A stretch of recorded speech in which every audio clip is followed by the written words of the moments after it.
Why the fuck are you showing me this? See this fucking shit?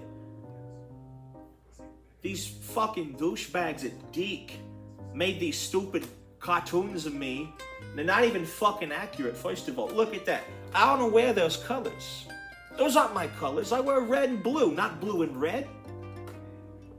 Maybe I wore it in the old days and I don't wear it now. Yet they refuse to correct it. That's the thing with these Hollywood executives. They never fucking like the truth. And they always want to bend it and twist it to the way that they think it should be done. That's stupid. That's stupid. Stupid. Look, I fucking hate Wario with a fucking flaming I don't mean to take any names in vain here, but Lord, he is just a scoundrel. Wario would stab his own mother in the back if he wasn't a test tube baby. You know, I mean, Nintendo created him in a lab. Imagine being created in a fucking lab. That's insane. And you know, he will call me every now and then to gloat about his success, and I'm thinking, what success? You were made because of me.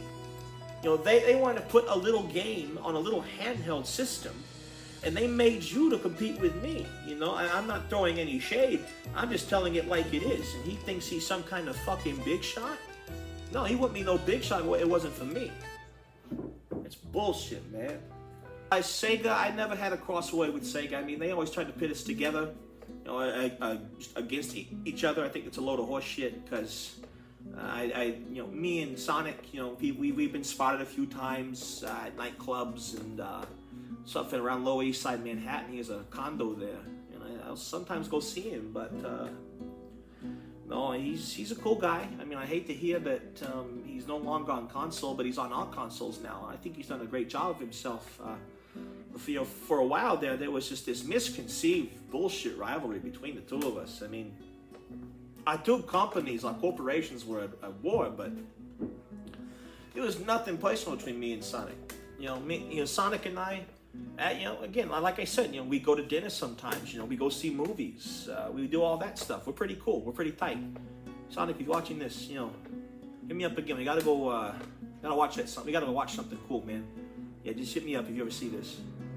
Off the top of my head, I can think of one time there was a canceled something or another. They were trying to do some kind of a movie about me. Actually, no, that's a lie. They already made a movie about me. They tried to do a sequel with, you know, Bob Hope and John Leguizamo. You know, they're fabulous actors, but they couldn't nail my mannerisms. I saw them struggling. You know, I was at the premiere. You know, matter of fact, at that time, you know, me and Peach were together. We showed up kind of incognito to the premiere. I remember that very well. The Hollywood what was it? It was not the Hollywood Theater. It was somewhere in Los Angeles, that big Chinese place where they do all the movie premieres. And you know, we're sitting in the back, and I see the movies bombing, but I see the kids in the audience are loving it. That's the real thing for me. If I connect to the kids, you know, the little bambinos that are up to here, you know, that makes my job go good. You know, I go through all this shit. Of course, not as much anymore, but seriously, you know, these little bambinos, these little, you know, they're really good. They're really good kids. The next generation's coming along pretty well. I don't quite understand things that they do, but they love my games, you know. You see them dress up as me all the time for Halloween. It's so cute when they come to my door and they don't realize who they're talking to, because I'm the original guy. But no, yeah, the movie was not a success. It was actually a massive failure. Yeah. That's a good fucking question. I mean, I don't really know how the decision-making process at Nintendo really works. I don't know if I don't know if they go off of popular demand. They go off of performance charts. I don't know if they go off of sales or nothing. But I mean, I personally think that give the people what they want. You know, I mean, they put me in all sorts of manners of games. They put me in a fighting game. They put me in a kart racer. They put me in all sorts of wacky scenarios, which those all happened too. You know, those were all. I mean, they filmed us for reference, but fuck, man, it was a lot. It was a lot of. I mean, I had to learn how to fence. I had to learn how to, you know, swing tennis. I had to learn to bat. I had to learn to. I mean, going to stunt school alone is worth the price. I mean, I got it paid because Nintendo or whatever, but. They put me all these scenarios. I mean, I'm not quite sure how they select their games, but I hope they do it well. Yeah. Toad's a little son of a bitch, but he's my little son of a bitch. I remember one time that me and Luigi, we snuck him out of the mushroom world and we brought him back to Brooklyn, and then we took him up to Coney Island. And we took him to Coney Island, and he was, we disguised him as a little child.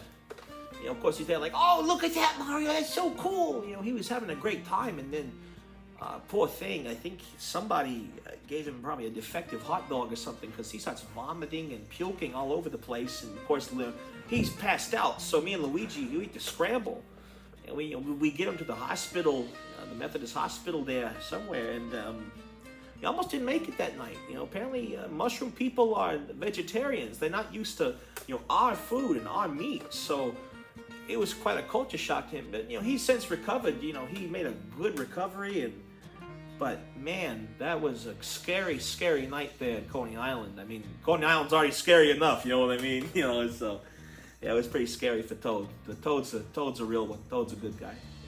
Yeah. That's a tough topic that you asked me about. That's a tough situation. I don't really know the ethics of basically using a marsupial primate to that level of popularity. I mean, they are literally just apes. Donkey Kong is a silverback gorilla. Yeah, no, he can communicate with the sign language and noises, but other than that, he doesn't have intelligence. So, I mean, no fucking wonder that he went crazy. I mean, you don't fucking put wild animals together in vulnerable scenarios. That's just never gonna work. I mean, they did try doing that. They tried doing that, but the press didn't tell you. They tried doing that. It was some kind of E3 game con or something or another, where they tried to bring Donkey Kong and his friends, and well, what was his name? He's no longer with us. Praise him, but Lanky Kong went crazy. Lanky Kong mauled some poor lady to death in the cotton floor, and Nintendo covered it up. I'm not supposed to say that now, but Nintendo's under new leadership, man. I probably won't get in trouble, but I mean, Nintendo had to pay a large, multi-million-dollar settlement to her family. So God bless her, she survived or something, but it was a very scary, scary thing.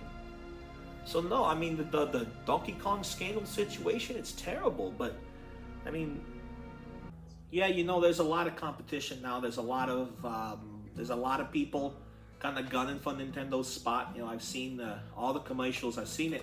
When I'm off on my when I'm off work, I go home and I try to relax, and I see, Microsoft ads, I see PlayStation ads, I see all these things, and they look really cool to me. But I have my loyalties. I always take the who made me. I always take the people that gave me the opportunities and chances, and I wouldn't feel right to play their hardware. It would feel like, to me, it'd be like stabbing my mother in the back. God rest her soul. It'd be terrible. Terrible, terrible, terrible. So no, God willing, all power to them. I'm just not that guy. I just wouldn't do it. Bowser, he and I have a complicated relationship. When he's not trying to fucking kill me, he's a decent fella. I know he has an empire to run. When we see each other, when we do the Mario Kart filmings and mocaps and all of that, we're always cordial. Mario Party's always a good time. We always put that aside for that, and all of this, all of that. But my one problem with Bowser is just he takes himself so fucking seriously when he's not what he thinks he is. I mean, yeah, in his world, in his weird lava world type creature thingy, yeah, he's a big deal. He's the leader of the kingdom. He has stuff to do. But here, in our world, when he comes over here, we gotta disguise him, and they use their magic on him. He's nothing.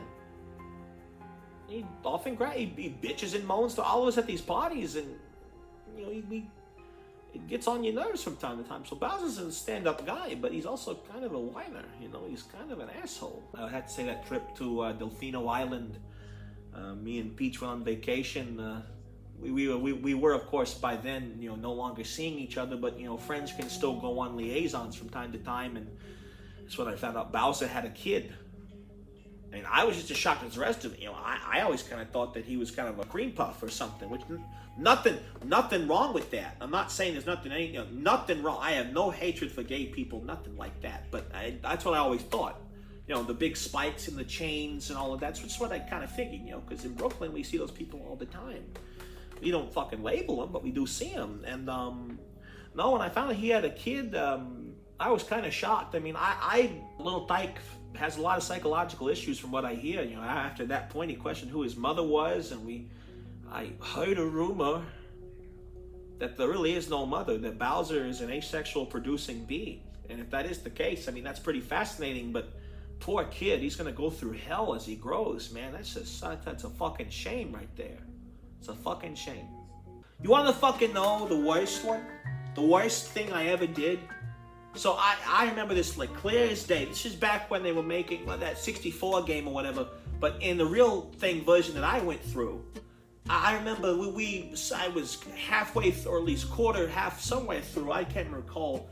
That was during my stag period with those drugs, and I fucking found this island called Tiny Huge Island. I didn't know what the fuck they were talking about with tiny and huge. I thought it was a fun Nintendo wordplay. Come to find out, it bends the fucking laws of physics.